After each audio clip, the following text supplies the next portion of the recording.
La première approche musculaire est une approche qui se fait de façon manuelle, c'est-à-dire que c'est sur un toucher vaginal qu'on va percevoir, parce qu'il n'y a pas d'autre moyen de percevoir les choses, sur un toucher vaginal qu'on va examiner déjà le degré de force musculaire, et à partir de cela qu'on va essayer d'augmenter comme sur n'importe quel autre muscle du corps. La plus grosse difficulté, c'est le problème de la localisation musculaire. C'est des muscles cachés.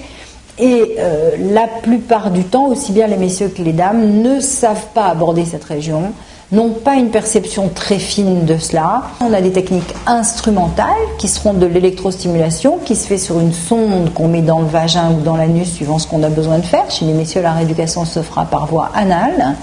Et cette électrostimulation, d'une part, va donner des informations précieuses parce que ce qu'on veut expliquer au patient, eh bien, on le fait faire de façon passive par le courant. Cela donne une image sensorielle immédiate qui doit être reproduite d'une façon plus active par la patiente.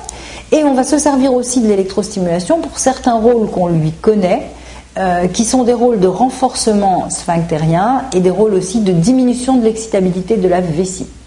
Et sur le mode instrumental, on va se servir aussi d'une autre technique qui s'appelle le biofeedback, qui en gros est un peu assimilable à un monitoring, c'est-à-dire que quand une patiente contracte ses muscles de façon active, eh bien, on va pouvoir lui montrer des preuves sur un écran, sur un système sonore, sur un système visuel de ce qu'elle est en train de faire. Elle va pouvoir se corriger, s'auto-corriger en regardant ce qu'elle fait sur l'écran. Donc c'est un système qui permet de façon très apparemment technique de donner des renseignements très objectifs sur ce que fait la patiente et de lui montrer un peu une réalité de ce qu'elle fait. Ça va être un outil qui, chaque fois qu'on veut obtenir un but, va nous servir.